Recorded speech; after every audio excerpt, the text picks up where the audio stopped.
खामोश सा अफसाना। एक एहसास था जो दोनों के दिलों में गूंजा, पर जिंदगी में कभी उतर न सका। ये कहानी आधी हकीकत है और आधी कल्पना, पर सच्ची है। अध्याय 7, कविता में छुपा अतीत। शाम का वक्त था।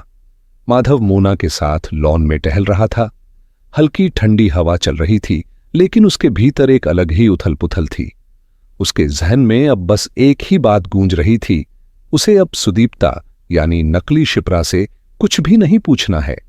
न ही उससे कोई जवाब चाहिए, न ही कोई सफाई। अब उसने तय कर लिया था कि वो किसी और घर की तलाश करेगा, ऐसा घर जहां सुदीप्ता की कोई परछाई न हो। उसका उससे या उसके किसी मिशन से कोई लेना देना नहीं रहेगा। अगर उसे कोई ढंग का घर नहीं मिला तो वो साइट पर ही कोई अस्थायी इंतजाम कर लेगा, जैसे किसी पुराने शिपिंग कंटेनर को मॉडिफाई कर लेगा या किसी पुरानी बस को इस तरह डिजाइन करेगा कि वह अंदर से एक शानदार कैंपिंग वैन की तरह बन जाए। अगले 2 साल तक वही उसका घर होगा। वैसे भी माधव हमेशा के लिए सबाथू में रहने वाला नहीं था। उसकी जिंदगी तो अब घूमने वाली थी, कभी सबाथू, कभी मुंबई, और जल्द ही उसके नए प्रोजेक्ट के चलते छत्तीसगढ़ के चिरमिरी में। लेकिन जो बात वो चाहकर भी भूल नहीं पा रहा था, वो थी शिप्रा सेन की वो एक तस्वीर। बार बार वही चेहरा, वही मुस्कान, वही रहस्य उसकी आंखों के सामने आ जाती, जैसे उसका अतीत अब भी उसका पीछा कर रहा हो। माधव शिप्रा को भुलाने की कोशिशों में डूबा हुआ मोना के साथ हवेली के पीछे दूर तक चला आया था। वहां एक छोटा सा तालाब था। तालाब के किनारे पत्थर की कुछ बेंचें बनी थीं, जिन पर बैठकर चांदनी रात में चमकते पानी की छोटी छोटी लहरों पर तैरती बत्तखों को देखना एक अलौकिक अनुभव था। माधव उन्हें निहारते हुए सोचने लगा, काश वो इस चांदनी को पानी से अलग कर पाता, तब इन बत्तखों को देखने का असली आनंद कुछ और ही होता। यह ठीक वैसा ही था जैसा उसके दिल में चल रहा था। अब शिप्रा को पाने की कोई ख्वाहिश नहीं बची थी, रह गई थीं तो बस उसकी यादें। वही यादें जो अनचाहे ही दिल में उतर आती थीं और एक गहरी सी मुस्कान छोड़ जाती थीं। कुछ देर यूं ही तालाब के पास बैठे रहने के बाद माधव को ध्यान आया कि शायद घर पर सब उसका इंतजार कर रहे होंगे। वह मोना को गोद में उठाकर घर की ओर चल पड़ा। जब वह घर पहुंचा तो देखा कि सब लोग ड्राइंग रूम में उसी का इंतजार कर रहे थे। मेज पर एक खूबसूरत स्ट्रॉबेरी चॉकलेट केक रखा था और पास में कांच के गिलासों में मेपल सिरप वाला मोहितो भी तैयार था। उसे देखते ही सब खड़े हो गए और मिलकर हैप्पी बर्थडे का गीत गाया। फिर पारोमिता ने मुस्कुराते हुए माधव को केक काटने दिया। सबने उसे केक खिलाया और मिलकर छोटा सा जश्न मनाया। घर में भले ही केवल 4 लोग थे, लेकिन उस पल ऐसा लगा जैसे बहुत से लोग उनकी खुशी में शामिल हों। खुशियों से भरे उस माहौल में सब खाने की टेबल पर आ गए और मिलकर खाना खाने लगे। खाना खाते हुए उमाशंकर ने धीमी आवाज में कहा। उमाशंकर ने धीरे लेकिन स्पष्ट शब्दों में कहा, माधव, तुम कल ही सबाथू के लिए रवाना हो जाओ और पारोमिता को भी साथ ले जाना। उसे बड़ौदा में कुछ जरूरी काम है, वो वहीं उतर जाएगी। उसके बाद तुम्हें अकेले ही सबाथू जाना होगा। उनकी आवाज में हल्का सा तनाव था, लेकिन उन्होंने खुद को संयमित रखा। वहां एक बात का खास ध्यान रखना, किसी को भी ये भनक नहीं लगनी चाहिए कि तुम्हें सुदीप्ता के बारे में कुछ जानकारी है। उसे अपना काम करने दो। तुम बस वहां जाओ और तुम्हारे पहुंचते ही मेरा एक आदमी तुमसे मिलेगा। उसे वहां के प्रोजेक्ट की सारी जिम्मेदारियां समझा देना। जब तुम्हें लगे कि वो सब कुछ ठीक से संभाल लेगा, तब मुंबई वापस आ जाना। फिर मैं तुम्हें एक नए मिशन पर भेजूंगा। माधव चुपचाप सिर हिलाकर सब सुन रहा था। ठीक है ना? उमाशंकर ने आखिर में पूछा। माधव ने गहरी सांस लेते हुए कहा, ठीक है, जैसा आप कहें। उसके भीतर बहुत कुछ चल रहा था, शिप्रा की यादें, सुदीप्ता का रहस्य और अब एक नई जिम्मेदारी। लेकिन उसका चेहरा शांत था, जैसे हर मोड़ को अपनाना अब उसकी आदत बन चुकी हो। अगली सुबह पारोमिता और माधव सूरज की पहली किरण के साथ ही निकल पड़े थे। माधव सबाथू के लिए और पारोमिता बड़ौदा की ओर। सफर लंबा था, लेकिन उन पहाड़ी रास्तों की खामोशी में कुछ ऐसा था जो बातों को और भी गहराई दे देता था। गाड़ी के धीमे धीमे मोड़ों के साथ माधव ने पारोमिता से उसकी जिंदगी के बारे में जानना चाहा। धीरे धीरे वो उसके अतीत में उतरता चला गया और साथ ही उसके मन में पारोमिता के लिए एक नई समझ और एक नई गहराई जन्म लेने लगी। एक मोड़ पर जब गाड़ी घाटी की ओर उतर रही थी और दोनों चुप थे, तब माधव ने मुस्कुराते हुए पूछा, पारोमिता, तुम और चाचा जी पहली बार कैसे मिले थे? पारोमिता कुछ पल चुप रही। फिर उसने खिड़की के बाहर पहाड़ियों की ओर देखा, जैसे वहां कुछ पुराने दृश्य तैर रहे हों। और फिर धीमी कोमल आवाज में उसने उत्तर एक कविता में दिया। चांदनी रात थी, घना था जंगल, हर पत्ता जैसे सुनता था हलचल।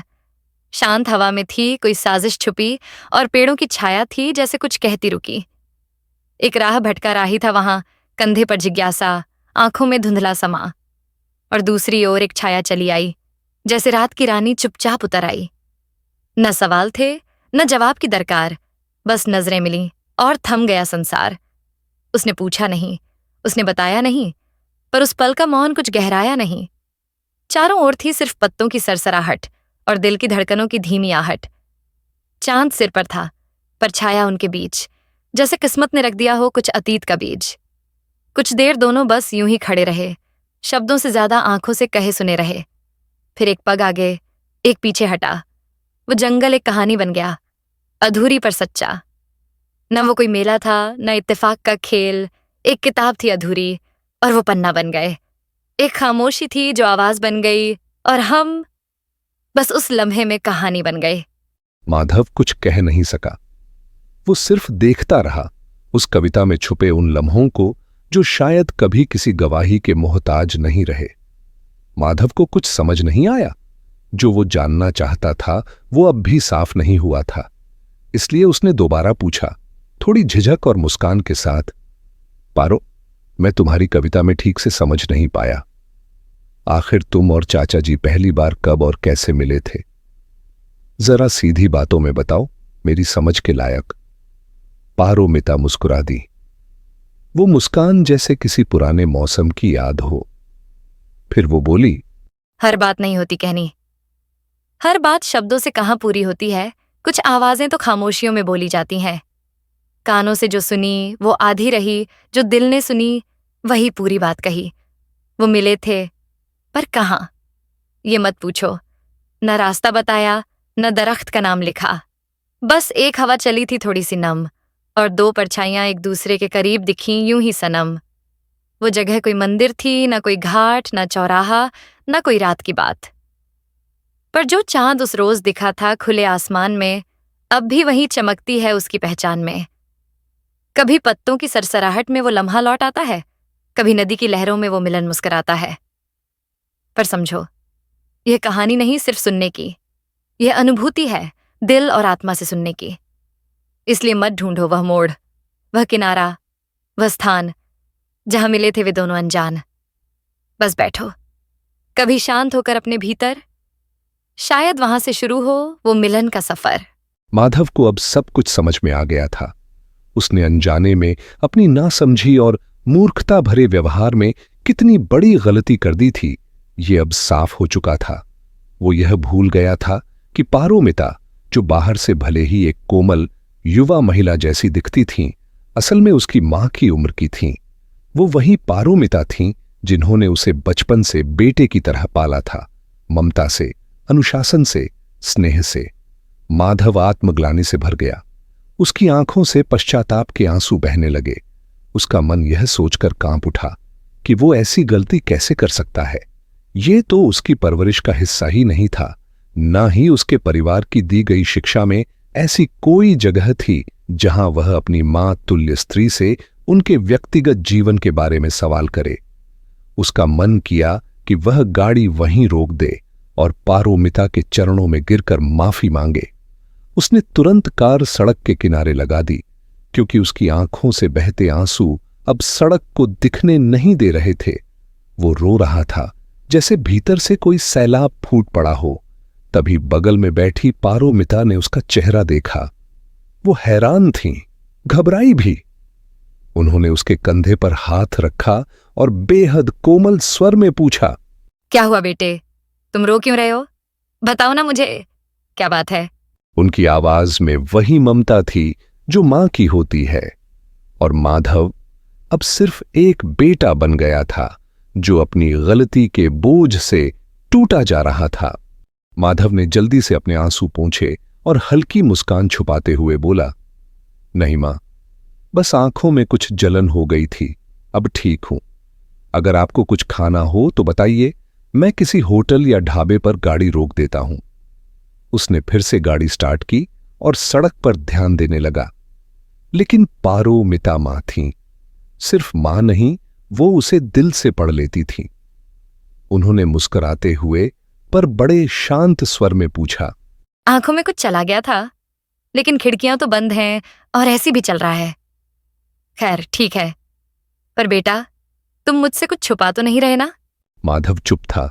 उसकी उंगलियां स्टीयरिंग पर और कस गईं।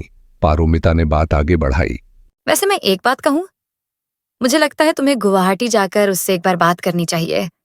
बहुत हो गया गुस्सा अब। सच कहूं तो ये गुस्सा नहीं, तुम्हारे बीच जमा हुआ एक अजीब सा अभिमान है जो अब पहाड़ बन गया है। उसे एक बार मनाने की कोशिश जरूर करना, कम से कम इतनी कि बाद में तुम्हें यह पछतावा न हो कि काश मैंने एक आखिरी बार कोशिश की होती। बाकी तुम समझदार हो, जो ठीक लगे वही करना बेटा। अब बारी माधव की थी यादों में खो जाने की। पारोमिता के सवाल का जवाब उसने सिर्फ चुपचाप सिर हिलाकर दिया, जैसे शब्द उसके पास थे ही नहीं, या जैसे वो खुद अपने भीतर किसी और ही दुनिया में उतर चुका हो। वो खो गया उन स्मृतियों में जो अक्सर चुपचाप उसके पास आ बैठती थीं, उन सर्द रातों में जब चांदनी चुपचाप धरती पर बिखरी होती थी और कोई धीमी सी आवाज हवा में गुनगुनाती थी। वो कौन थी जो उन सुनसान रातों में मधुर स्वरों में गाती थी? वो कौन थी जो उसकी खुली आंखों में अक्सर एक धुंधली सी छाया बनकर उभर आती थी? वो कौन थी जो उसके हर सन्नाटे में अपनी मौन उपस्थिति छोड़ जाती थी? माधव की आंखें स्थिर थीं, पर उसका मन जैसे समय में पीछे चल पड़ा था। कुछ ऐसा था उस रहस्यमयी याद में जो शब्दों में नहीं, केवल एहसासों में बसता था। जने हसीन थी और फूल चुनकर लाती थी। मैं शेर कहता था, वो दास्तां सुनाती थी। मोहब्बत लहू था रगों में, बदन सुनहरा था, वो मुस्कुराती नहीं थी, दिए जलाती थी। माधव से दूर रहो, लोग उससे कहते थे, वो मेरा सच है। बहुत चीख कर बताती थी, माधव ये लोग तुम्हें जानते नहीं हैं अभी। गले लगाकर मेरा हौसला बढ़ाती थी, ये फूल देख रहे हो, ये उसका लहजा था, ये झील देख रहे हो, यहां वो आती थी। मैं उसके बाद कभी ठीक से नहीं जागा। वो मुझको ख्वाब नहीं नींद से जगाती थी। उसे किसी से मोहब्बत थी और वो मैं नहीं था। ये बात मुझसे ज्यादा उसे रुलाती थी। मैं कुछ बता नहीं सकता वो मेरी क्या थी, माधव, कि उसको देखकर बस अपनी याद आती थी। माधव अब गाड़ी चला जरूर रहा था, पर उसके भीतर एक और यात्रा शुरू हो चुकी थी। माधव बड़ौदा पहुंचा तो पूरे रास्ते चुप रहा। पारोमिता ने जो स्नैक्स उसे दिए थे वो भी बिना कुछ कहे खा लिए, न तारीफ न इनकार।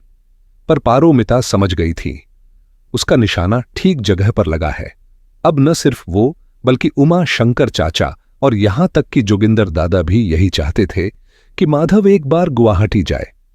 वो सारे गलतफहमियों और अभिमान की दीवारों को तोड़ दे जो समय के साथ इतनी ऊंची हो गई थीं कि अब सिर झुकाना भी मुश्किल हो गया था। वो चाहते थे कि माधव फिर से उसे ढूंढे, जिसकी यादें उसके भीतर आज भी सांस लेती हैं, जिसे वो खो चुका था, मगर प्यार अब भी उसके दिल की किसी परत में धड़कता था। माधव को यह एहसास तक नहीं था कि पारोमिता और उमाशंकर ने धीरे धीरे उसके दिल में प्रेम की लौ फिर से जला दी थी। और जोगिंदर चाचा ने तो जैसे उसके भीतर एक अधूरी पितृत्व की इच्छा को मोना के रूप में सजीव कर दिया था।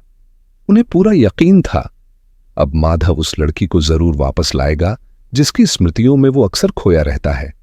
और इधर माधव की आंखों में एक पुराना दृश्य उतर आया था, एक वो प्यार जो कभी उसका था मगर गलतफहमी की धुंध में कहीं खो गया था।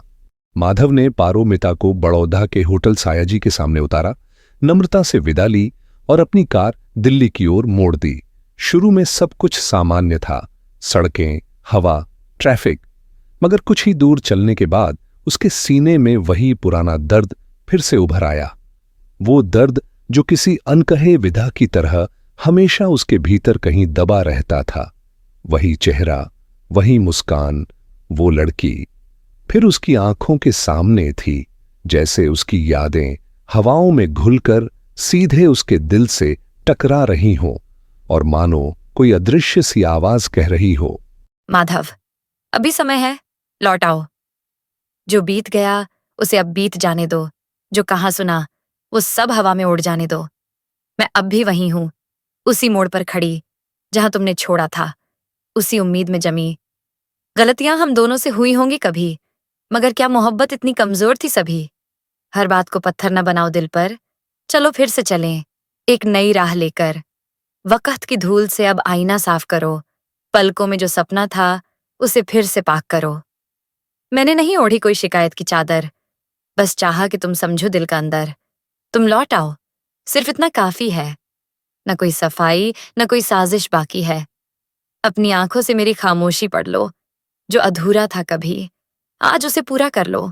माधव ने गाड़ी गुवाहाटी की ओर मोड़ ली। सड़कें अब सीधी नहीं थीं, पर उसका इरादा अब डगमगाने वाला नहीं था। मन में चलती उथल पुथल को पीछे छोड़ते हुए उसने स्टीयरिंग कसकर थाम लिया। गाड़ी जैसे जैसे मोड़ काटती गई, वैसे वैसे उसके अंदर का संकोच भी कटता गया।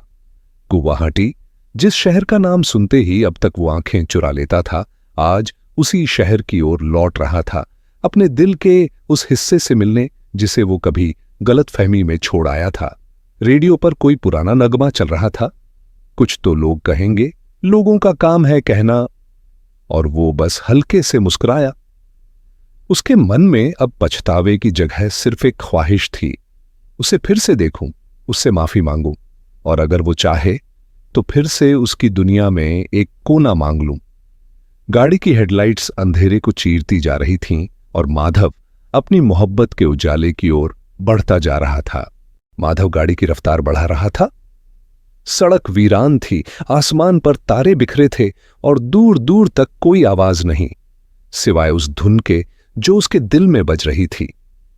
उसकी धड़कनों की रफ्तार अब गाड़ी की रफ्तार से होड़ ले रही थी। वो गीत, हां, वही गीत जो उसने उस लड़की की आवाज में पहली बार सुना था।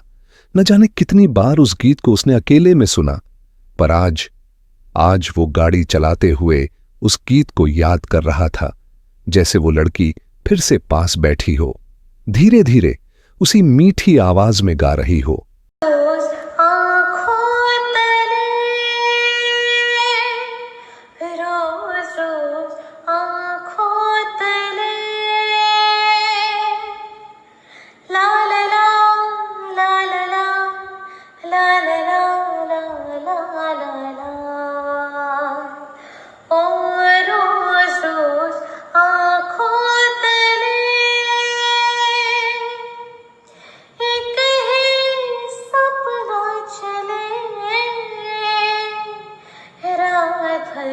काजल जले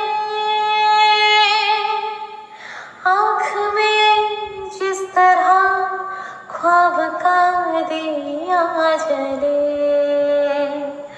ओ रोज रोज आँखों तले, जब से तुम्हारी नाम की मिसरी होठ लगाई है,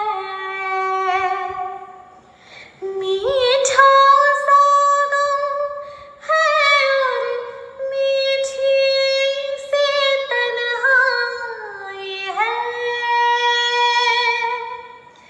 जब से तुम्हारी नाम की मिसरी होठ लगाई है, मीठा सा गम है और मीठी सी तन्हाई है, रोज रोज आँखों तले एक ही सपना चले, काजल जले ला ला ला ला ला ला ला ला ला ला ला ला ओ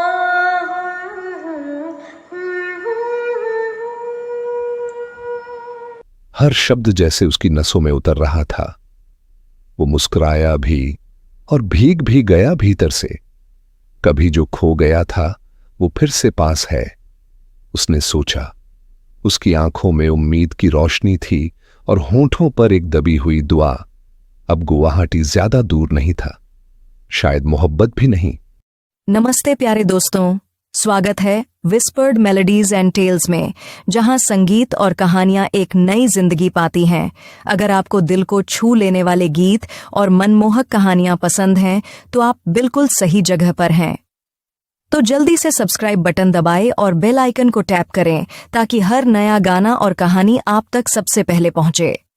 अगर आपको ये पसंद आया हो तो लाइक बटन दबाना ना भूलें। आपका एक लाइक हमारे लिए बहुत मायने रखता है और हमें और बेहतरीन कंटेंट बनाने के लिए प्रेरित करता है। आपके प्यार और सपोर्ट के लिए धन्यवाद। इसी तरह हमारे साथ बने रहें, सपने देखें, सुरों में खो जाएं और कहानियों की दुनिया में डूब जाएं। मिलते हैं अगले वीडियो में।